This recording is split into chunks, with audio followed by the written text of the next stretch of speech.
हे हमारे अद्वैत पिता परमेश्वर और हे हमारे उद्धारकर्ता प्रभु यीशु मसीह और हे शांतिदायक पवित्र आत्मा, आज की संध्या काल में हम आपकी आराधना करते, आपकी स्तुति करते, आपका गुणानुवाद करते हैं और आज की सभा में हम आपको हृदय की गहराइयों से आपकी उपस्थिति के लिए धन्यवाद देते हैं। भजनकार दाऊद लिखते हैं, प्रभु यीशु मसीह के उस परम मित्र के विषय में जिसने प्रभु यीशु मसीह के साथ विश्वासघात किया। आज से 3000 वर्ष पहले उन्होंने इस भविष्यवाणी को लिखा जो अक्षरशः सत्य साबित हुई। उन्होंने लिखा, मेरा परम मित्र जिस पर मैं भरोसा रखता था, जो मेरी रोटी खाता था, उसने भी मेरे विरुद्ध लात उठाई है। परंतु हे यहोवा, तू मुझ पर अनुग्रह करके मुझको उठा ले। मेरा शत्रु जो मुझ पर जयवंत नहीं हो पाया, उससे मैंने जान लिया है कि तू मुझसे प्रसन्न है। मुझे तो तू खराई में संभालता और सर्वदा के लिए अपने सन्मुख स्थिर करता है। इस्राएल का परमेश्वर यहोवा आदि से अनंत काल तक धन्य है। उनकी स्तुति हमेशा होती रहे। आमीन फिर आमीन। आइए हम अपने परमेश्वर पिता की, अपने उद्धारकर्ता प्रभु यीशु मसीह की आराधना करें। गीत के इन शब्दों के साथ आराधना हम करते हैं, पूरे दिल और मन से तेरी महिमा गाते हैं।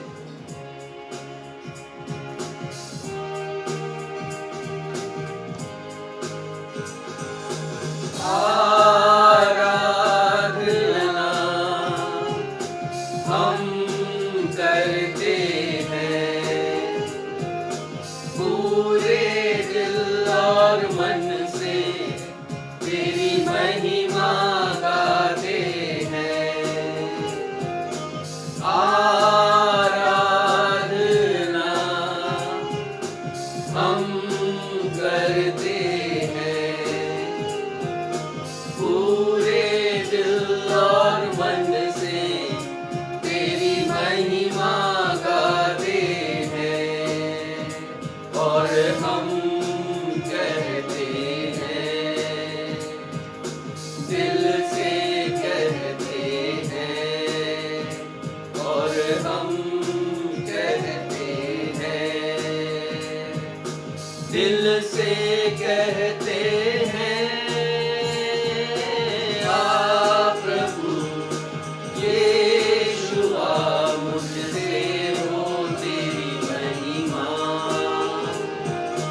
आ प्रभु यीशुआ, मुझसे हो तेरी महिमा, मुझसे हो तेरी महिमा।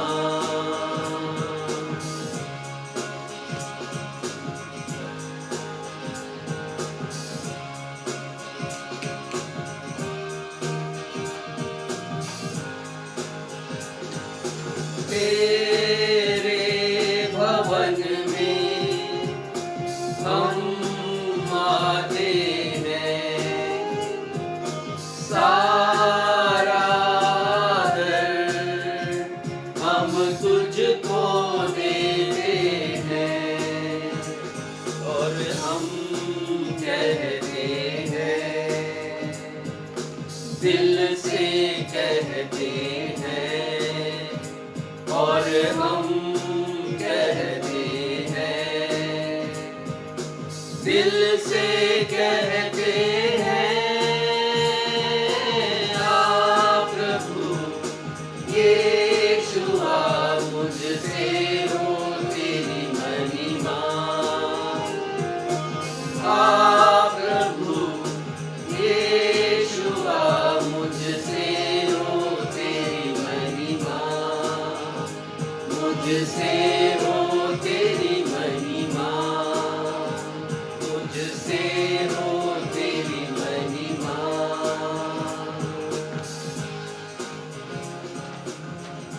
जीवन इवेंजलिकल चर्च की 136वीं ऑनलाइन और इसके साथ ही साथ ऑफलाइन आराधना में मैं पास्टर राजेश मसीह आप सभी प्रभु भक्तों का अपने उद्धारकर्ता प्रभु यीशु मसीह के अतुलनीय नाम में स्वागत करता हूं एवं आप सभी को जय यीशु, यीशु सहाय, शालोम, जय मसीह की और प्रेज द लॉर्ड कहता हूं। Praise the Lord. अफसोस के साथ आज आपसे कहना पड़ रहा है कि शाम को आंधी और तूफान आया हमारे शहर में, जिसके कारण विद्युत व्यवस्था चरमरा गई। हम काफ़ी प्रतीक्षा करते रहे कि विद्युत आ जाए और हम अपनी आराधना समय पर प्रारंभ करें, लेकिन ये व्यवधान लगातार होता रहा और हम देख रहे हैं कि काफ़ी समय हो गया और अभी तक इलेक्ट्रिसिटी नहीं आई है और हम अपनी संक्षिप्त आराधना अब आपके सामने करेंगे।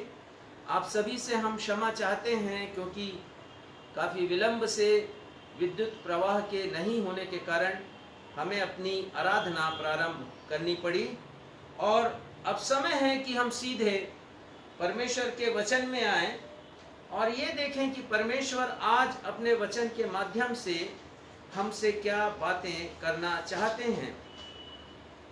आप सभी से निवेदन है कि आप मेरे साथ निकाल लें मत्ती रचित सुसमाचार उसका 26वां अध्याय, उसकी पहले पद से लेकर 5वें पद तक और उसके बाद 14वें पद से लेकर 16वें पद तक। और यहाँ इस प्रकार लिखा है, जब यीशु ये सब बातें कह चुका तो अपने चेलों से कहने लगा, तुम जानते हो कि 2 दिन के बाद फसह का पर्व होगा और मनुष्य का पुत्र क्रूस पर चढ़ाए जाने के लिए पकड़वाया जाएगा। तब महायाजक और प्रजा के पुरनिये काइफा नाम महायाजक के आंगन में इकट्ठे हुए और आपस में विचार करने लगे कि यीशु को छल से पकड़कर मार डालें, परंतु वे कहते थे कि पर्व के समय नहीं, कहीं ऐसा ना हो कि लोगों में बलवा मच जाए। पद संख्या 14 से आगे। तब यहूदा इस्करियोती नाम 12 चेलों में से एक ने महायाजकों के पास जाकर कहा, यदि मैं उसे तुम्हारे हाथ पकड़वा दूं तो मुझे क्या दोगे? उन्होंने उसे 30 चांदी के सिक्के तौल कर दे दिए और वह उसी समय से यीशु को पकड़वाने का अवसर ढूंढने लगा। ये प्रभु यीशु ख्रिस्त का सुसमाचार है। हे प्रभु यीशु ख्रिस्त, आपके नाम की महिमा हो और हम सब कहें आमीन। आमीन। आपसे मैं पुनः क्षमा चाह रहा हूं कि इसके पहले कि मैं परमेश्वर के वचन को आपके मध्य में लेकर जाऊं, विद्युत व्यवस्था आंधी तूफान के कारण नहीं होने के कारण हमें विलंब से अपनी आराधना आज प्रारंभ करनी पड़ी है, जिसका हमें बड़ा खेद है। अभी हम इन्वर्टर पर हैं और बहुत कम विद्युत व्यवस्था हमारे घर पर उपलब्ध है, आराधना भवन में उपलब्ध है और साथ ही साथ हमारे पास जो पीए सिस्टम है उसके लिए कोई हमारे पास उपाय नहीं है कि हम उसे प्रारंभ कर सकें। तो इसलिए बिना पीए सिस्टम के हम आज आपके सन्मुख परमेश्वर का वचन लेकर उपस्थित हैं। जब भी हम प्रभु यीशु मसीह के दुखों के विषय में विचार विमर्श करते हैं, तब अक्सर प्रभु यीशु मसीह के द्वारा क्रूस पर सहे गए मर्मांतक पीड़ा पर ही हम गौर किया करते हैं और हम विचार करते हैं मन में कि क्रूस पर यीशु हैं, उनके हाथ और पांव में कीलें ठोकी गई है, पानी उन्होंने कहा है उन्होंने कि मैं प्यासा हूं, लेकिन पानी की जगह उन्हें सिरका पीने के लिए और उनकी पसली में भाला मारा गया है। शारीरिक रूप से जिस पीड़ा को प्रभु यीशु मसीह ने सहा, हम बहुधा उसी के ऊपर विचार करते हैं, परंतु हमें उन मानसिक और भावनात्मक दुखों पर भी गौर करना चाहिए जिसकी अकथ्य पीड़ा से होकर प्रभु यीशु मसीह गुजरे हैं। प्रभु यीशु मसीह न सिर्फ उन्हें क्रूस पर चढ़ाया गया है, परंतु यदि पूरे घटनाक्रम को हम देखें गतसमनी बाग से आगे, तो हम पाएंगे कि प्रभु यीशु मसीह बिना वजह अकारण शिकार हुए हैं लोगों के षड्यंत्र का, विशेषकर जो मंदिर के अधिकारी हैं, महायाजक हैं, पुरनीय हैं, शास्त्री हैं, फरीसी हैं, सदूकी हैं, महायाजक हैं, उनके षड्यंत्र का वो शिकार हुए हैं। उनके साथ छल और कपट किया गया है। अभी हमने पढ़ ही लिया मत्ती रचित सुसमाचार में, विचार किया है उन्होंने, उनका एजेंडा है कि छल से कैसे हम यीशु को पकड़वा दें। प्रभु यीशु मसीह को लोगों के डाहका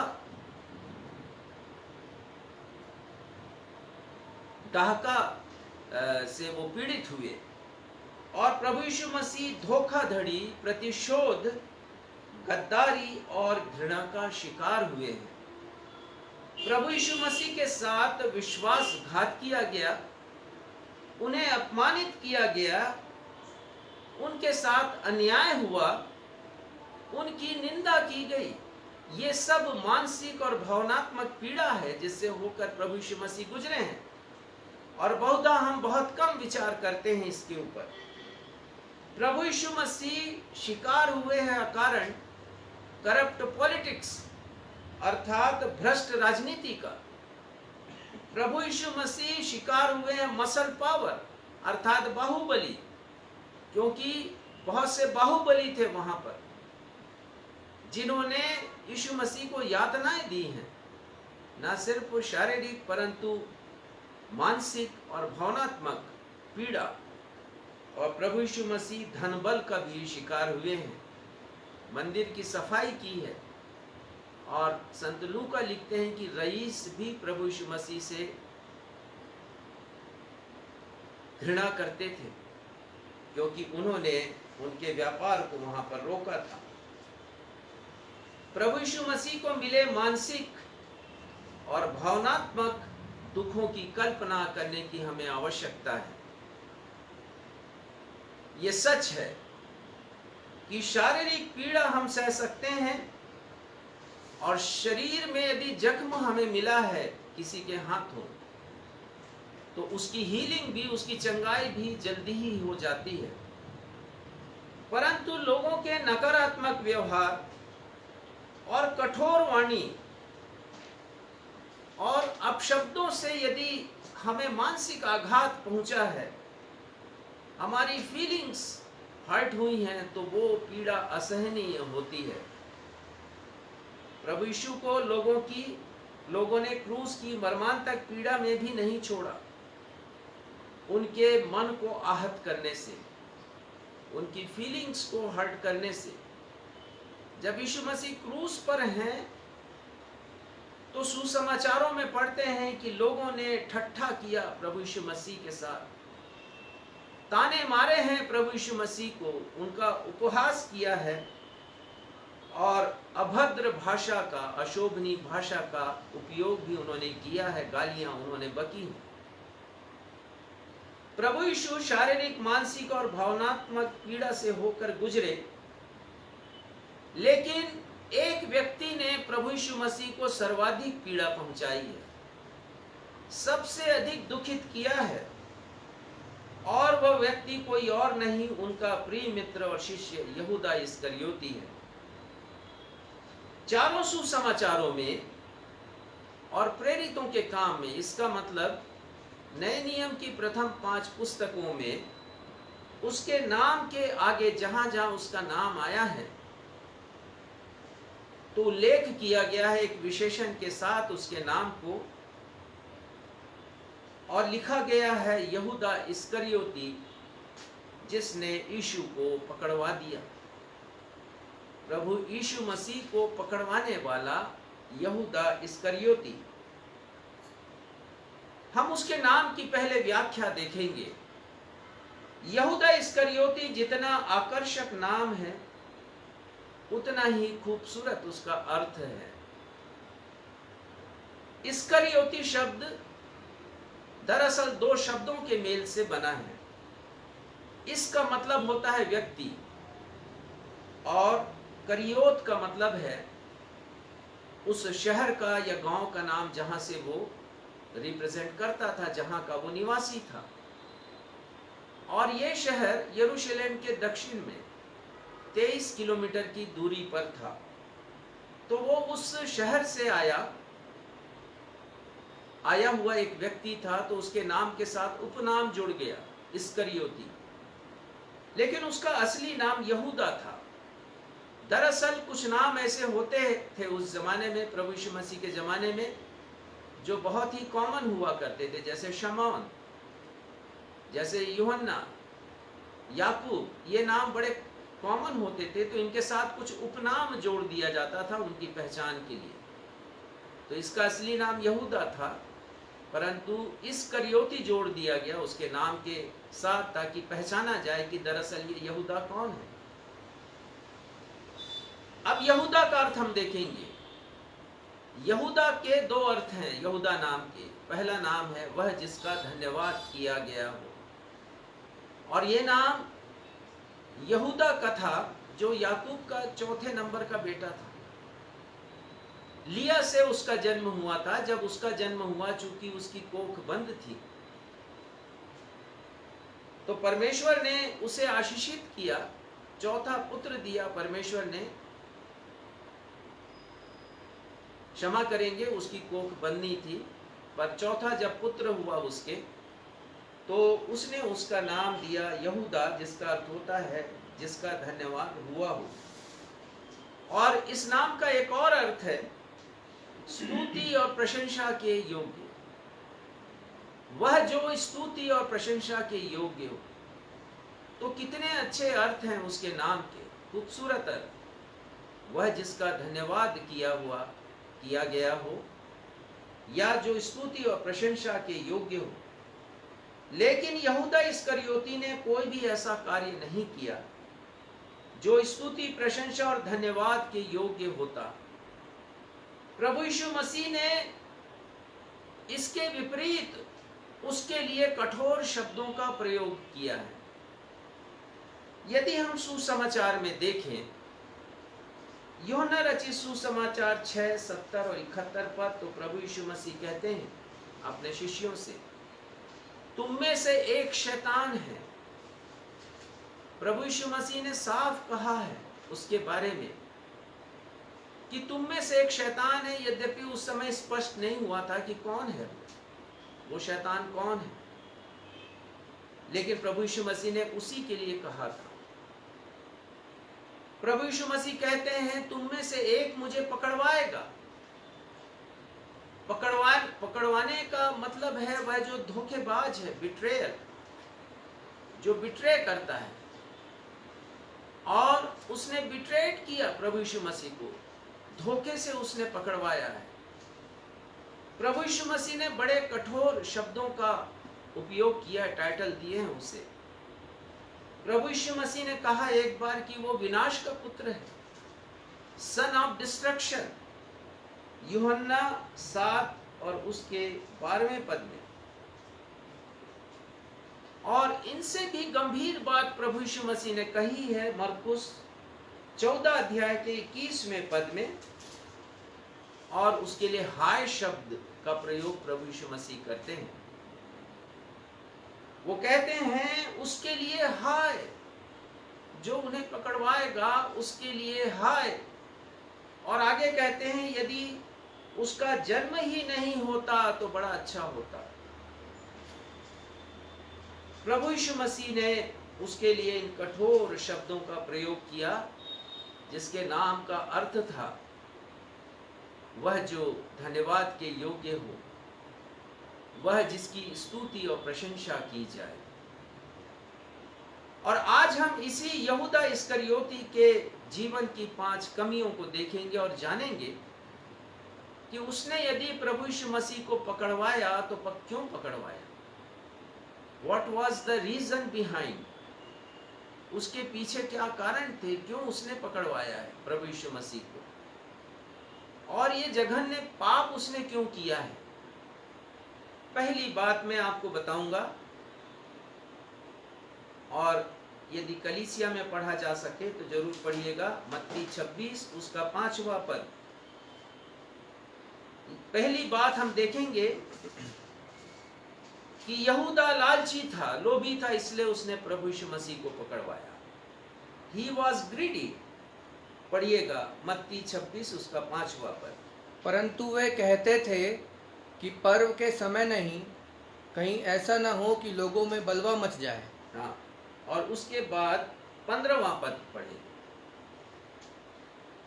26 का 15वां। यदि मैं उसे तुम्हारे हाथ पकड़वा दूं। हाँ, अब यहूदा इस्करियोती महायाजक के पास पहुंचता है, और इसके पहले यदि आप उल्लेख को पढ़ें मत्ती रचित सुसमाचार में ही, यदि आप 14 पद से पहले उल्लेख को पढ़ें तो आपको पता चलेगा कि मरियम ने प्रभु यीशु मसीह का अभिषेक किया है, और उस घटना के पश्चात ही उसके दूसरे दिन वो महायाजकों के पास पहुंचता है, और महायाजकों से क्या कहता है, देखिए वचन में क्या लिखा है। यदि मैं उसे तुम्हारे हाथ पकड़वा दूं तो मुझे क्या दोगे। यदि मैं पकड़वा दूं, अब ये महायाजक के लिए बड़ा चिंता का विषय था कि यीशु को पकड़े तो पकड़े कैसे, और यीशु को चुपचाप पकड़ना था। और प्रभु यीशु मसीह के पास अक्सर लोगों की भीड़ रहा करती थी, और हमने देख लिया मत्ती 26 के 5वें पद में लिखा है कि वे कहते थे कि पर्व के समय नहीं पकड़ना है, कहीं ऐसा ना हो कि लोगों में बलवा मच जाए। तो उनके लिए ये बड़ा सवाल था कि प्रभु यीशु मसीह को कैसे पकड़े, और इसी बीच यहूदा उनके पास पहुंच जाता है और ऑफर करता है कि मैं पकड़वा दूंगा यीशु को, लेकिन बदले में तुम मुझे क्या दोगे। और वो बार्गेन करता है, मोल भाव करता है प्रभु यीशु मसीह का।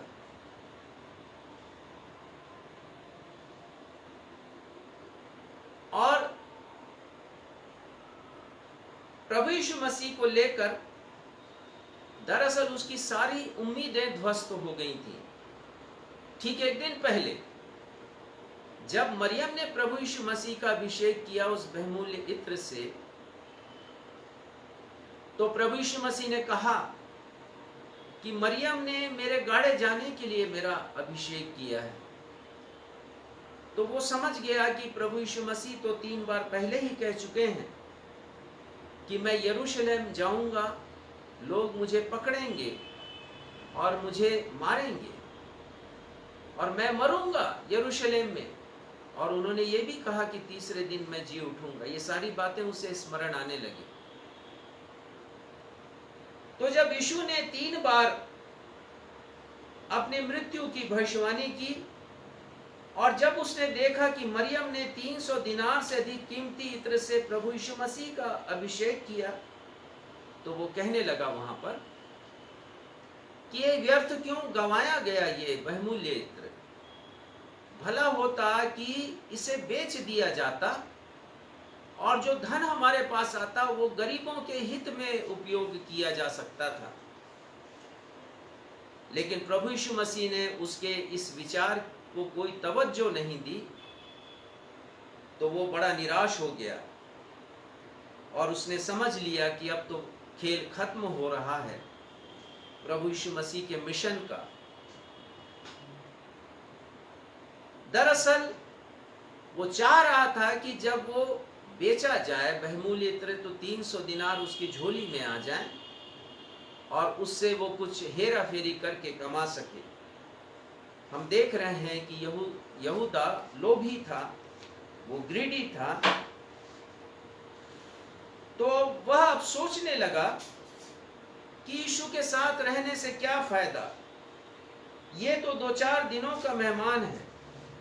और तब वह महायाजकों के पास गया और उनसे कहा, यदि मैं यीशु को तुम्हारे हाथ में पकड़वा दूं तो तुम मुझे क्या दोगे? संत पौलुस लिखते हैं, रुपए का लोभ सब प्रकार की बुराइयों की जड़ है। और हम देख सकते हैं यहूदा के जीवन से कि इस बुराई ने उसे कहां से कहां पहुंचा दिया। प्रभु यीशु मसीह का गौरवशाली वो शिष्य था, लेकिन प्रभु यीशु मसीह के नजर से वो गिर गया और डिस्ट्रक्शन, सन ऑफ डिस्ट्रक्शन कहलाया, विनाश का पुत्र। और उन्होंने कहा उसके लिए हाय। वो कहां पर था और कहां गिर गया, सिर्फ इसलिए कि वो लोभी था, रुपए का लोभी। दूसरी बात हम देखेंगे, यहूदा अवसरवादी था। पढ़िएगा मत्ती 26 का 16वां पद। वो अवसरवादी था, ही वॉज अपॉर्चुनिस्टिक। पढ़िएगा। और वह उसी समय से उसे पकड़वाने का अवसर ढूंढने लगा। उसी समय से यहूदा प्रभु यीशु को पकड़वाने का अवसर ढूंढने लगा। कब ढूंढने लगा? जब उसने मोल भाव किया महायाजकों और पुरनियों के साथ, यीशु को पकड़वाने का मोल भाव। और जब तय हो गया कि वो उसको 30 चांदी का सिक्का देंगे, तो वो कॉन्ट्रैक्ट, वो डील उसने हाँ कह दिया और कहा कि मैं अब अवसर की तलाश में हूं। जैसे ही मुझे पता चलेगा उपयुक्त अवसर मैं आपको बताऊंगा और यीशु को आप लोग पकड़ लेना। प्रभु यीशु मसीह आम लोगों के मध्य में बहुत ही लोकप्रिय थे। एक बार का वाकयात है कि महायाजक ने सिपाहियों की एक टीम को प्रभु यीशु मसीह को पकड़ने के लिए भेजा। आज हम बहुत सा पद नहीं पढ़ पाएंगे, केवल विवरण में दे रहा हूं और पद संख्या में बता रहा हूं। यूहन्ना 7:45 और 46 में हम पढ़ते हैं कि जब ये सिपाही प्रभु यीशु मसीह को पकड़ने के लिए आए, तो उन्होंने सुना उन उपदेशों को जिसे यीशु मसीह दे रहे थे। उन्होंने उन आश्चर्य कर्मों को देखा जो प्रभु यीशु मसीह कर रहे थे। तो ये सिपाही भी इतने प्रभावित हुए प्रभु यीशु मसीह से कि वो बिना पकड़े महायाजकों के पास आ गए। और महायाजक ने पूछा, तुमने क्यों नहीं पकड़ा, अपना काम पूरा क्यों नहीं किया? तो ये सिपाही कहने लगे कि हमने ऐसी बातें कभी किसी के मुंह से सुनी नहीं। वो तो अद्भुत प्रचारक हैं, अद्भुत उनका व्यक्तित्व है। प्रभु यीशु मसीह बहुत लोकप्रिय थे लोगों के मध्य में। यूहन्ना 12:29 में लिखा है कि फरीसी कहने लगे, देखो कुछ तो करो, संसार यीशु के पीछे हो चला है। लोगों की भीड़ प्रभु यीशु मसीह के पीछे है।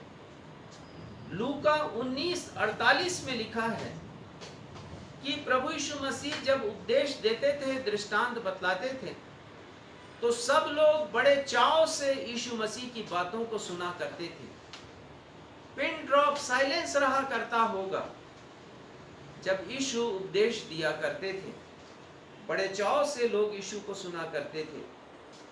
मत्ती 4:24 में लिखा है, यीशु का यश चारों ओर फैल गया था। प्रभु यीशु मसीह की कीर्ति फैल गई थी यहूदिया और गलील के क्षेत्रों में। लूका 4:37 में लिखा, चारों ओर यीशु की धूम मच गई थी। प्रभु यीशु मसीह आम लोगों के मध्य में इतने मशहूर थे कि हजारों की भीड़ उनके पीछे चला करती थी। इसलिए महायाजक, शास्त्री, फरीसी, सदूकी, पुरनियों की सभा सब यीशु से ईर्ष्या रखते थे। और उन्होंने कहा भी था महायाजक ने कि हम में से एक व्यक्ति का मरना अवश्य है, कहीं ऐसा ना हो कि रोमी आकर के हमारी सत्ता ले लें और हमारे लोगों के ऊपर अपना अधिकार करने लगे। जब प्रभु यीशु मसीह ने मंदिर को साफ किया तो धंधा करने वालों को उन्होंने भगा दिया वहां से, और उस समय जैसे मैंने बताया रईस भी प्रभु यीशु मसीह से ईर्ष्या रखने लगे और प्रभु यीशु मसीह को खत्म करने की योजना बनाने लगे। और ठीक ऐसे ही समय में जब महायाजक योजना बना रहे हैं, रईस योजना बना रहे हैं, और पुरनियों की सभा जिसे सनहेद्रिन कहा जाता था, वो भी उनका एजेंडा था प्रभु यीशु मसीह को पकड़ना और उनके ऊपर गलत आरोप लगाना और उन्हें क्रूस पर चढ़ाने के लिए मुकदमा करना पिलातुस की अदालत में। तो ठीक ऐसे ही समय यहूदा अवसर तलाश रहा था प्रभु यीशु मसीह को पकड़ने का, और वो प्रभु यीशु मसीह से नाता तोड़कर पैसे कमाना चाहता था। सिद्धांतहीन यहूदा चंद चांदी के सिक्कों के लिए अपने समर्पण को जो यीशु के प्रति था उसे वो भुला देता है। अपने लाभ के लिए अपने ईमान को शैतान के हाथों में बेच देता है। यहूदा अवसरवादी था। और हम देखते हैं तीसरी बात कि यहूदा चोर था। एक पद पढ़िएगा यूहन्ना 12:6, और इस पद के द्वारा हम जानते हैं कि उसके जीवन की क्या कमजोरी थी। पढ़िएगा। उसने यह बात इसलिए न कही कि उसे कंगालों की चिंता थी, परंतु इसलिए कि वह चोर था और उसके पास उनकी थैली रहती थी। हाँ, वह चोर था। स्पष्ट संत यूहन्ना यहाँ पर कहते हैं।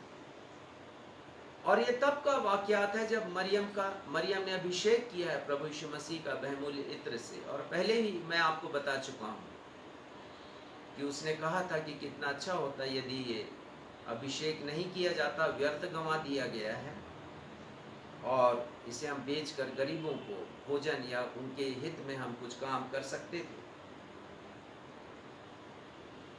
और यहाँ संत यूहन्ना कहते हैं यह बात उसने इसलिए नहीं कही कि उसे कंगालों की चिंता थी, परंतु इसलिए जाता है कि यहूदा इस्करियोती शेष अन्य शिष्यों की अपेक्षा अधिक पढ़ा लिखा था। लेन देन के लिए, क्योंकि कई लोग थे जो आर्थिक रूप से प्रभु यीशु मसीह की सहायता किया करते थे। हम सुसमाचारों में पढ़ते हैं कुछ महिलाओं के विषय में जो प्रभु यीशु मसीह की सहायता किया करती थी आर्थिक रूप से। तो उसके पास पैसों की थैली रहा करती थी और वह लेन देन का ब्यौरा रखा करता था। प्रभु यीशु मसीह ने एक प्रकार से उसे अकाउंटेंट बनाया हुआ था। यूहन्ना 13:29 में हम पढ़ते हैं कि यहूदा के पास थैली रहती थी, और ये तब का वाकयात है जब प्रभु यीशु मसीह शिष्यों के साथ अंतिम भोज में थे, उपरौठी कोठरी में। फसह का पर्व उस दिन वो मना रहे थे शिष्यों के साथ।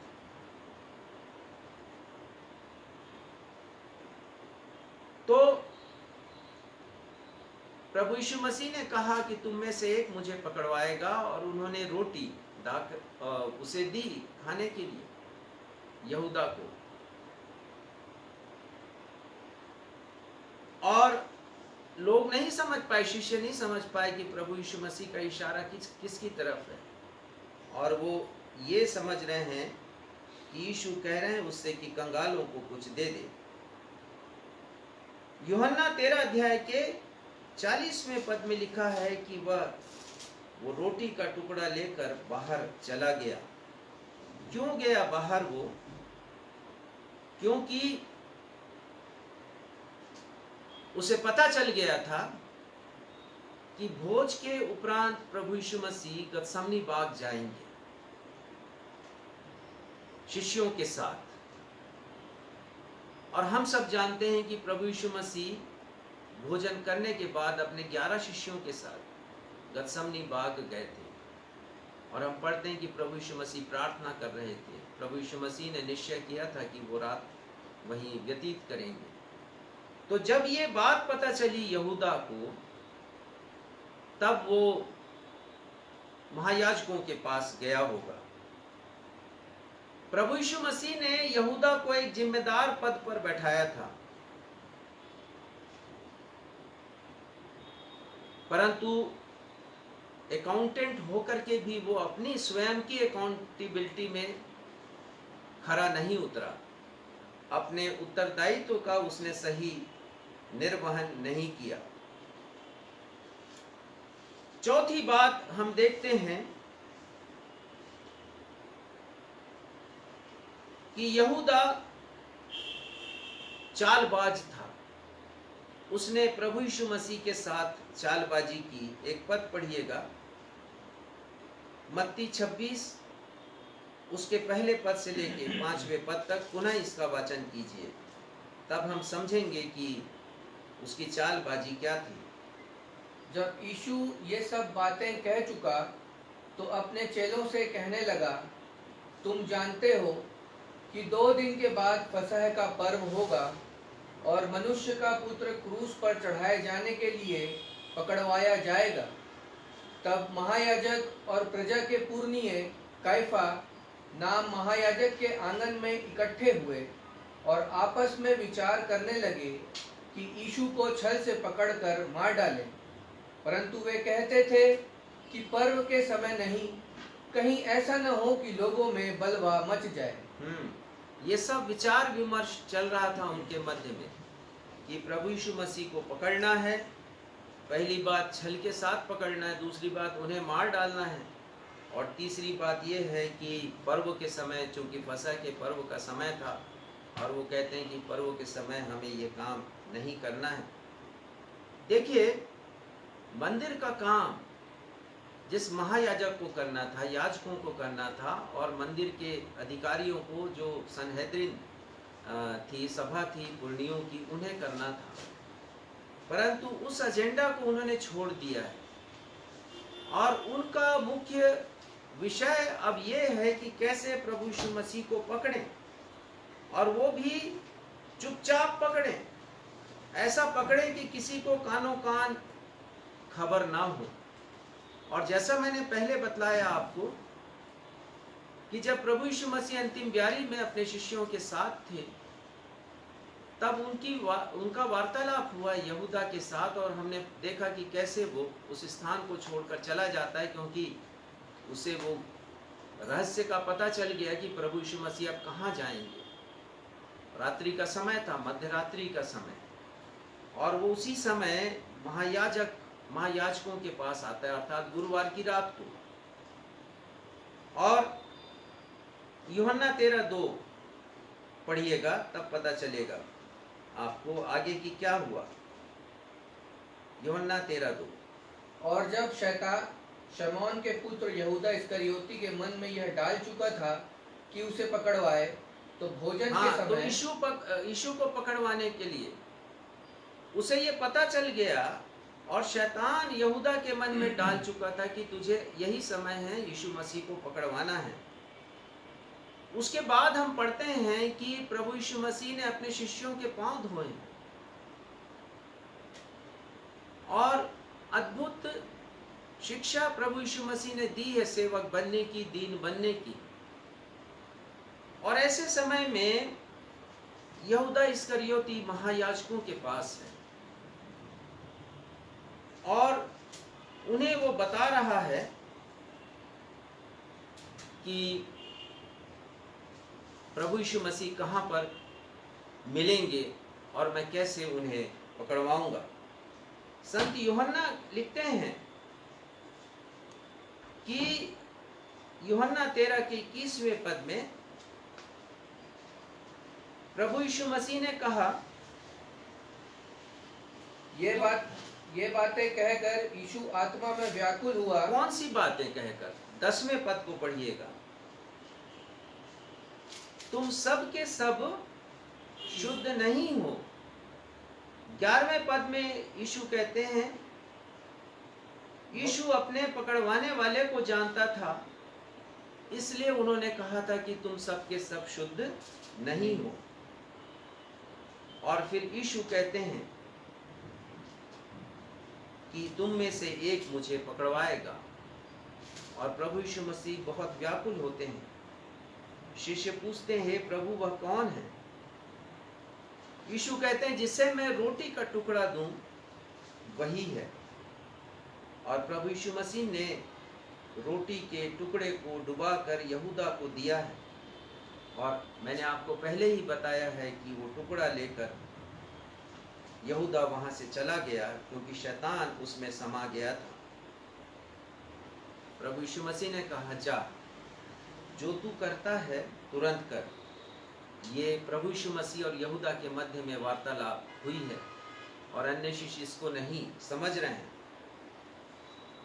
यूहन्ना 13 उसके 30वें पद में लिखा है, पढ़िएगा। यूहन्ना 13 उसका 30वां पद। तब वह टुकड़ा लेकर तुरंत बाहर चला गया, और रात्रि का समय था। और उसी समय यहूदा टुकड़ा लेकर वहां से चला गया, रात्रि का समय था। वो यहूदा उस समय की तलाश में था कि कब वो यीशु को महायाजकों के हाथों में पकड़वा दे, क्योंकि उसने मोल भाव किया था यीशु का 30 चांदी के सिक्कों में। और जब वहां पर चर्चा हुई होगी तब पता चल गया कि यीशु गतसमनी बाग जाने वाले हैं, जैसा मैंने आपको पहले भी बताया। और वो खाने की मेज से उठकर महायाजकों के पास पहुंचता है और कहता है कि यही समय है यीशु को गिरफ्तार करने का। अपने सिपाहियों की टुकड़ी को और बहुत गिरे हुए लोगों की एक बड़ी भीड़ को वहां पर रातों रात एकत्रित की गई। पर एक सवाल उठा हुआ होगा, मैं समझता हूं कि रात्रि का समय है, हम पहचानेंगे यीशु को कैसे? तो यदि आप रात्रि के समय का ध्यान रखें, खासकर जब गुड फ्राइडे आता है या ये पवित्र सप्ताह आता है, और आप लोगों ने ध्यान दिया होगा कि हर साल ये इसकी तिथि बदल जाती है। और इसका कारण ये है कि जब कनान देश में यहोशू इस्राएलियों को लेकर के पहुँचे, तब उन्होंने पहला फसह का पर्व मनाया था, और लिखा है कि वो पूर्णमासी की रात थी। और पूर्णमासी की रात को ही छुटकारा हुआ था इस्राएलियों का। तो फसह का पर्व हमेशा उस समय मनाया जाता था जब पूर्णमासी की रात हुआ करती, अर्थात फुल मून जब हुआ करता था, पूर्णिमा का समय होता था।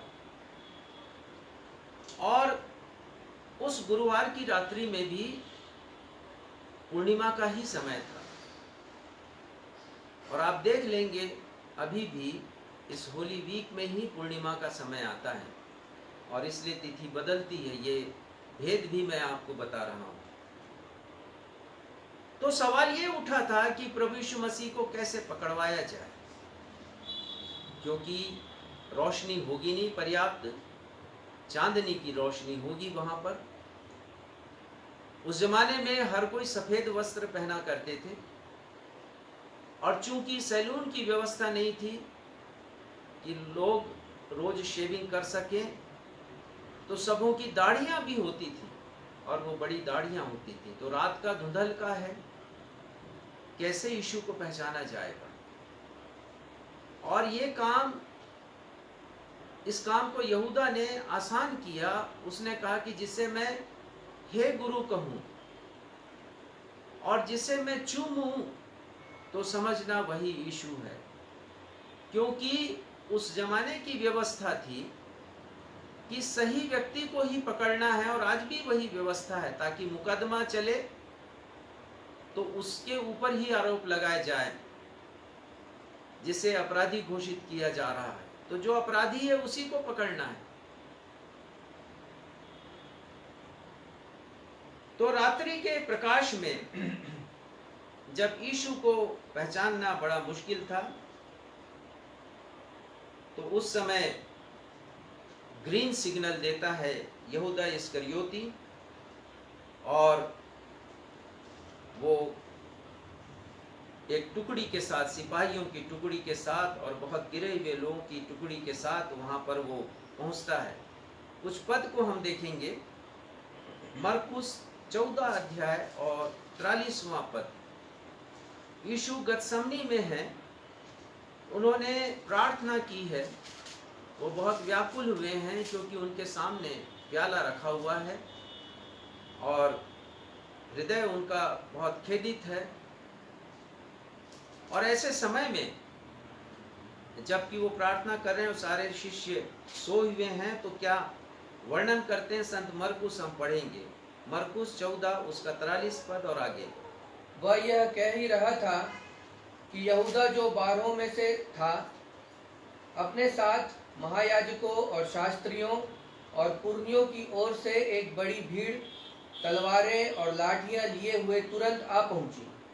44वां पद। और उसके पकड़ने वाले ने उन्हें यह बता दिया था कि जिसको मैं चूमूं वही है, उसे पकड़कर यत्न से ले जाना। हाँ, उसके बाद और वह आया और तुरंत उसके पास जाकर कहा, हे रब्बी, और उसको बहुत चूमा।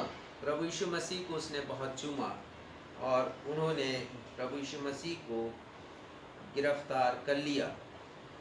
भजन संहिता 41:9 में, जैसा मैंने प्रारंभ में बताया, दाऊद ने प्रभु यीशु मसीह के 1000 वर्ष पहले ही लिख दिया यहूदा इस्करियोती के विषय में, और उन्होंने लिखा, मेरा परम मित्र अर्थात यीशु का परम मित्र, जिस पर मैं भरोसा रखता था, अर्थात जिस पर यीशु भरोसा रखते थे, जो मेरी रोटी खाता था, उसने भी मेरे विरुद्ध लात उठाई है।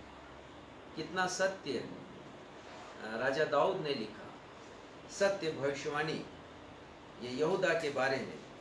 और भजन संहिता 55 उसके 21वें पद में भी वो लिखते हैं, उसके मुंह की बातें तो मक्खन सी चिकनी थी और उसके वचन तेल से भी अधिक नरम थे, परंतु नंगी तलवारें थीं उसके वचन। और हम देखते हैं उसने कहा था प्रभु यीशु मसीह को जतन से ले जाना। तो ये चालबाज यहूदा की असली तस्वीर हम यहाँ पर देख रहे हैं। अंतिम बात हम देखेंगे, क्यों उसने पकड़वाया, उसकी क्या कमी थी उसके जीवन के एक शिष्य होने के नाते, प्रभु यीशु मसीह के शिष्य होने के नाते। और पांचवी बात यह थी कि उसने सच्चा पश्चाताप नहीं किया। पकड़वा तो दिया प्रभु यीशु मसीह को, लेकिन जब उसे पता चला कि प्रभु यीशु मसीह को सजाए मौत हुई है क्रूस के ऊपर, तो वो बहुत पछताया। हम कुछ पदों को देखेंगे। मत्ती 27 उसका 3रा पद। वो नहीं जानता था कि महायाजकों के हृदय में इतनी घृणा है यीशु मसीह के बारे में कि वो उसे पकड़ लेंगे। उन्होंने तो मीठी मीठी बात कही होगी यहूदा इस्करियोती से कि तुझे सिर्फ पकड़वाना है। ये नहीं कहा था कि उसे हम मृत्यु दंड की सजा भी दिलाएंगे। मत्ती 27:3 पढ़िएगा। जब उसके पकड़वाने वाले यहूदा ने देखा कि वह दोषी ठहराया गया है, तो वह पछताया और वे 30 चांदी के सिक्के महायाजकों और पुरनियों के पास फेर लाया। अब उसे बड़ा पश्चाताप हो रहा है कि मैंने क्या किया है यीशु के साथ। 3.5 वर्ष में उनकी समीपी में जो कुछ उसने व्यतीत किया, सारे दृश्य उसके आंखों के सामने आ रहे होंगे। प्रभु यीशु मसीह की दीनता, प्रभु यीशु मसीह का व्यक्तित्व, उनकी महानता, और सोच रहा होगा कि मैंने बड़ा गलत काम किया है। मेरा तो कॉन्ट्रैक्ट केवल पकड़वाने का था, मैंने वो काम किया है, लेकिन इन्होंने तो बहुत जघन्य काम किया, जघन्य पाप किया है। उसने देखा कि यीशु दोषी ठहराया गया और पिलातुस ने कह दिया है कि उसे क्रूस पर चढ़ाना है। तो हमने पढ़ लिया कि वो महायाजकों के पास आता है सिक्कों को लेकर। उसके बाद चौथा पद पढ़िएगा। और कहा, मैंने निर्दोषी को घात के लिए पकड़वाकर पाप किया है। और वो कहता है कि मैंने तो पाप किया है, आई हैव सिन्ड, मैंने पाप किया है। उसने पश्चाताप किया है, कहा है कि मैंने पाप किया है, पर पश्चाताप गलत लोगों के सामने किया है। महायाजक को पाप क्षमा करने का अधिकार नहीं है। यदि उसने यीशु के विरोध में पाप किया तो उसे यीशु के पास जाना था, गोलगोथा पर्वत पर, जहां प्रभु यीशु मसीह क्रूस पर लटकाए गए हैं, और वो प्रार्थना कर रहे हैं, पिता इन्हें क्षमा कर, ये नहीं जानते क्या कर रहे हैं। वो यीशु की एक और महानता को देख सकता था। वो गलत स्थान पर आया है पश्चाताप करने के लिए। उसे प्रभु यीशु मसीह के पास आना चाहिए था, जो उसे क्षमा कर सकते थे, उसे उसके पापों से, जैसा उन्होंने क्रूस पर लटके हुए एक डाकू के पापों को क्षमा किया और उससे कहा कि आज ही तू मेरे साथ स्वर्गलोक में होगा। प्रभु यीशु मसीह उसके पापों को भी क्षमा करते। और पुरनियों ने क्या कहा हम देखेंगे, मत्ती 27:4 को पूरा पढ़िए। और कहा, मैंने निर्दोषी को घात के लिए पकड़वा कर पाप किया है। उन्होंने कहा, हमें क्या, तू ही जान। वो कहते हैं कि हमें क्या, तू ही जान, और अपना पल्ला झाड़ लेते हैं। हमारा कॉन्ट्रैक्ट जितना था, हमने तुम्हें पैसा दे दिया, अब हम इस पैसे को वापस नहीं लेंगे। 27 का 5वां पद पढ़िएगा। तब वह उन सिक्कों को मंदिर में फेंक कर चला गया और जाकर अपने आप को फांसी दी। अब ये दूसरी गलती उसने की। उसे तो यीशु के पास जाना चाहिए था, फांसी की का विचार भी उसके हृदय में नहीं आता, लेकिन हम पढ़ते हैं कि उसने फांसी लगा लिया। और उसके बाद क्या हुआ उन सिक्कों का जिसे वो फेंक कर गया था? 6वां पद पढ़िएगा। महायाजकों ने उन सिक्कों को लेकर कहा, इन्हें भंडार में रखना उचित नहीं, क्योंकि यह लहू का दाम है। यह लहू का दाम है। एक व्यक्ति के लहू की कीमत है ये। हम कैसे रख सकते हैं इसको मंदिर में? तो उन्होंने क्या कहा, क्या किया उन लोगों ने? सो उन्होंने सम्मति करके उन सिक्कों से परदेशियों के गाड़ने के लिए कुम्हार का खेत मोल ले लिया। जकरिया नबी ने बहुत अच्छी भविष्यवाणी की है। आज हम बहुत मजबूर हो गए हैं कि आपके सामने हम वचन को उस अच्छी तरह से नहीं रख पा रहे हैं, विद्युत नहीं होने के कारण, और उन वचनों को भी नहीं हम पढ़ पाए हैं जिसे पढ़ना हमारे लिए आवश्यक था विषय को समझने के लिए। जकरिया नबी 11 अध्याय के 12, 13, 14 पद में कहते हैं प्रभु यीशु मसीह के प्रभु यीशु मसीह के बारे में भविष्यवाणी करते हुए कि कैसे 30 चांदी के सिक्कों में उन्हें बेचा गया है। वो लिखते हैं, तब मैंने उनसे कहा, यदि तुमको अच्छा लगे तो मेरी मजदूरी दो, और नहीं तो मत दो। हाँ, और ये यहूदा है, यहूदा के लिए लिख रहे हैं, मेरी मजदूरी दो तुम, मैं पकड़वा दूंगा उसको। और आगे लिखा है कि 30 चांदी के सिक्के उसे दिए गए और उन्हीं सिक्कों को मंदिर में फेंक कर जाता है। एक और अच्छी बात लिखी यहाँ पर, और वो ये है कि एकता की लाठी तोड़ दी जाती है, और वो एकता की लाठी जो अनुग्रह की लाठी थी, और इसीलिए वो टूटने के बाद यहूदा फांसी लगा लेता है। अब महायाजकों ने क्या किया उस चांदी के सिक्कों के साथ? पढ़िएगा 7वां पद, मत्ती 27 उसका 7वां पद, मत्ती 27 उसका 7वां पद। सो उन्होंने सम्मति करके उन सिक्कों से परदेशियों के गाड़ने के लिए कुम्हार का खेत मोल ले लिया। कुम्हार का खेत मोल लिया, जहाँ पर परदेशियों को गाड़ा जाता है। यदि कोई विदेश से आता होगा उस देश में, उसकी मृत्यु हो जाती थी, तो उनके लिए एक अलग कब्रिस्तान था, और उन्हें गाड़े जाने के लिए वो एक खेत मोल लेते हैं। और प्रेरितों के काम 1 अध्याय के 18वें पद में लिखा है कि अधर्म की कमाई से एक खेत मोल लिया गया। महायाजक उसके नाम से खरीदते हैं, यहूदा के नाम से खरीदते हैं, और उस खेत का नाम रखा जाता है हकलदमा, जिसका मतलब होता है लहू का खेत। प्रभु यीशु मसीह के लहू का मूल्य जो निर्धारित किया गया था, उसे खेत खरीदा गया। यहूदा इस्करियोती के बारे में आज हमने पढ़ा और जाना उसने क्यों यीशु मसीह को पकड़वाया और उसके जीवन की क्या क्या कमियां थी। हमने यहूदा के जीवन को देखा, उसके चरित्र के विषय में जाना है, खासकर उसके जीवन के अंतिम क्षणों के विषय में। उसका आचरण, उसका स्वभाव यीशु मसीह के लिए कैसा था, ये हमने जाना, क्यों उसने पकड़वाया। लेकिन हमें भी ये समझने की आवश्यकता है कि क्या यहूदा हमारे जीवन में नहीं आता? वो हमारे जीवन में आता है। आज भी यहूदा जीवित है। जब हमारे जीवन में लोभ की भावना आती है, जब हम चोरी करते हैं, जब हम विश्वासघात करते हैं प्रभु यीशु मसीह से, जब हम चालबाजी करते हैं प्रभु यीशु मसीह के कार्यों से, उनके मिशन से, और जब हम सच्चा पश्चाताप नहीं करते, तो ये यहूदा हमारे भीतर भी पैदा होता है। और आज हमें शिक्षा लेने की आवश्यकता है कि हम प्रभु यीशु मसीह के साथ विश्वासघात ना करें, प्रभु यीशु मसीह के साथ हम छल ना करें, परंतु अपने जीवन में हमने जो निर्णय लिए हैं, इसने भी समर्पण किया था यहूदा ने, लेकिन अपने समर्पण पर वो स्थिर नहीं रहा, वो अपॉर्चुनिस्टिक हुआ।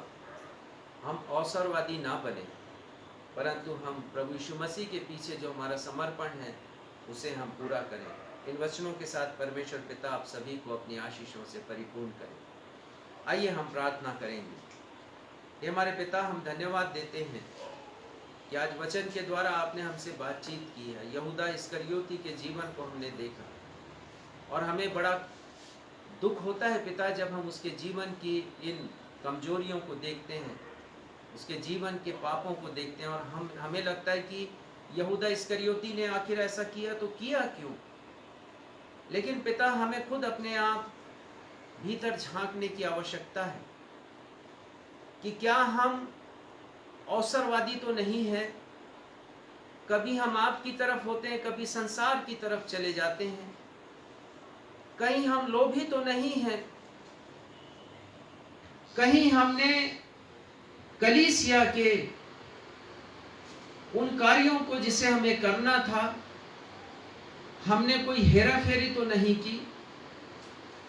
जो प्रॉपर्टी हमें सौंपी गई, उसमें तो हमने कहीं हेराफेरी नहीं की, अपने लाभ के लिए रख ली। ऐसा लोभ, या उस काम को जिसे आपने हमें दिया, उसमें हमने कोई चोरी तो नहीं की।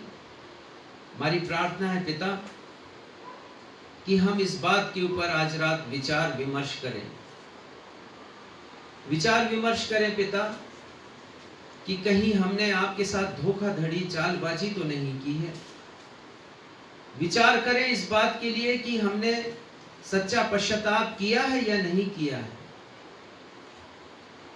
और होने दीजिए पिता कि हम उन अवगुणों को जो यहूदा के जीवन में था, अपने जीवन से निकालें, और हम आपके पास आएं और आपसे हम क्षमा मांगे, जीवन में सच्चा पश्चाताप करें। आज के इस संदेश के लिए जो हमारी निर्बलता में दिया गया, हम आपको धन्यवाद देते हैं। प्रार्थना करते हैं कि आपकी सामर्थ्य में ये बहुत सफल लाने वाला हो सके। अपने उद्धारकर्ता प्रभु यीशु मसीह के नाम से हम अपनी इस प्रार्थना को मांगते हैं। सुनिए और ग्रहण कीजिए। हम सब कहें आमीन। आशीष ग्रहण करेंगे। अब हमारे द्वैत पिता परमेश्वर का प्रेम, हमारे उद्धारकर्ता प्रभु यीशु मसीह का अनुग्रह और शांतिदायक पवित्र आत्मा की सहभागिता हम में से हर एक के साथ अब से लेकर हमेशा होती रहे। हम सब कहें आमीन। जय मसीह।